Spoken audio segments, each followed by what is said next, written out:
chez un cow-boy. Touche pas à ma guitare. Il arrive sur le plateau en coup de vent. Voici l'écrivain Christian Mistral. Hey, hey, hey, près de toi. Hey, hey, hey, je comprends nuit et jour, le Mistral et l'amour. Christian Mistral, bienvenue à Tout le monde en parle. Bienvenue, bonsoir. Tu viens nous présenter ton plus récent... Je l'ai ici, moi je l'ai depuis le début de l'émission. J'ai l'impression que tu prépares le gag pour le lire pendant que je vais parler. Là. Non, je suis rendu à la Ça, c'est page un 12. bon gag, en tout cas pas pour moi, mais... Je suis rendu à la page 12. Page 12, Pas mais loin, t'aurais quand pas même. dit que tu lirais si tu trouvais ça plate, ce que les gens disaient. Non, c'est pas ça que... Écoutez, vous allez me laisser expliquer pourquoi j'ai le sourire troué quand même, parce que sinon le monde, il pourrait s'imaginer que... Parce que t'as le sourire troué? Oui! J'ai essayé de faire du sport, puis je suis tombé à la piscine, puis je me suis cassé la gueule, puis je l'ai pas fait réparer. Pourquoi? Ça ferait l'objet de toute une autre entrevue. Là. C'est pas parce que j'aime ça, en tout cas. Christian, tu viens nous présenter ton plus récent roman, Léon, Coco et Mulligan. Léon est un écrivain qui n'a jamais publié, alors que Coco est un vieux schizo qui récite de la poésie. Ils vivent ensemble depuis des années dans l'itinérance. Jusqu'à la fin du roman, on comprend pas trop le lien qui les unit. On l'apprend à la fin. Il y a un punch, un gros punch. Il est à quelle page, ce punch-là? C'est la dernière page, David. Dernière? Mais si tu faisais comme moi, tu commencerais les romans par la fin. Ah ben, j'ai mon maudit voyage. C'est elle qui l'a tué!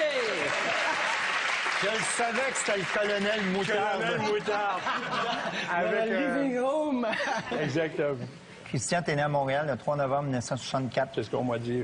Tu as connu l'identité de ton vrai père 25 ans après ta naissance. Ta mère t'avait baptisé Paul André. Oui. En 67, elle a épousé un ami d'enfance, Régent Roy, qui t'a adopté et t'a été rebaptisé Christian Roy. Et ça. après tous ces changements de nom, tu as choisi Mistral. Oui. Pourquoi? Pas à cause de Roger Whittaker?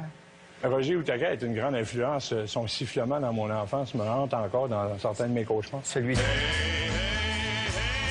Je comprends nuit et jour, le Mistral et l'amour.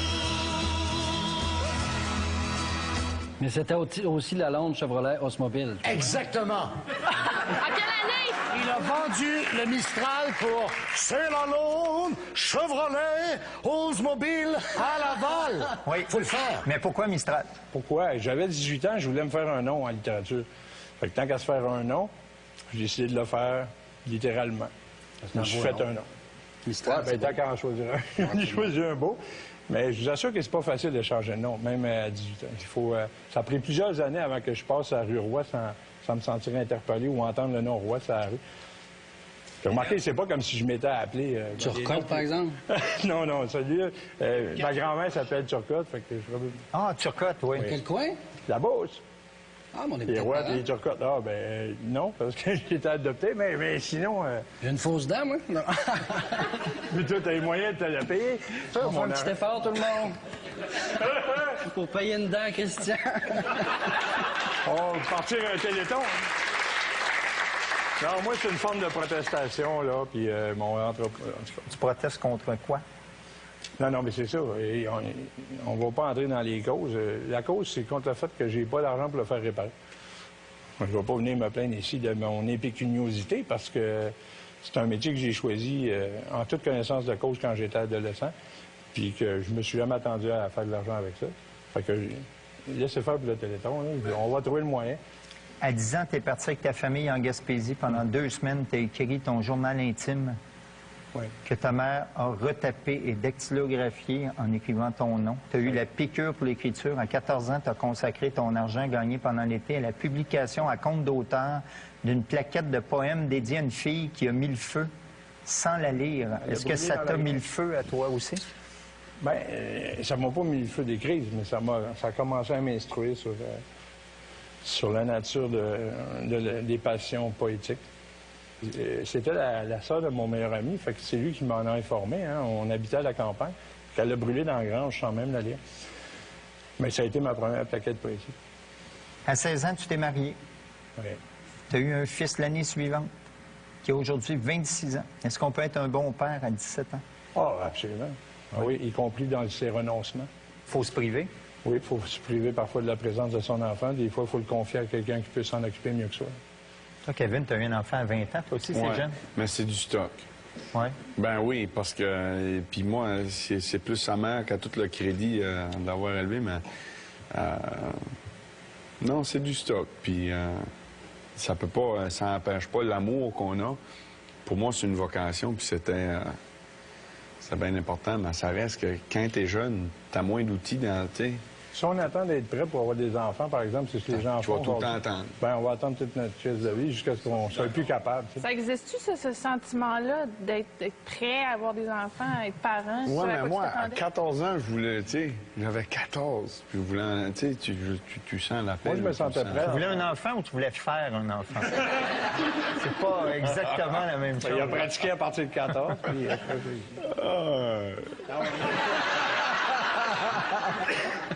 Ton sourire a répondu. non, mais c'est pas tout le monde qui peut avoir des conditions idéales pour, c'est sûr, pour attendre. De toute façon, c'est absurde, hein? Attendre d'avoir une réussite professionnelle, puis que ça marche pour le gars, puis pour la fille. Tu sais. Non, écoute, si j'avais fait ça, mon fils serait pas là, puis s'il était pas là, ben ma vie serait bien pauvre. Moi, je me sens pas prêt encore. Je vais attendre encore. Moi, je pense que tu ferais un maudit bon père. Tu penses-tu? Ben, t'aurais tellement plein de compassion puis de compréhension des choses du monde. Je veux dire, si ton fils t'arrivait puis t'annonçait qu'il était hétérosexuel, j'ai l'impression que tu lui pardonnerais puis tu lui dirais...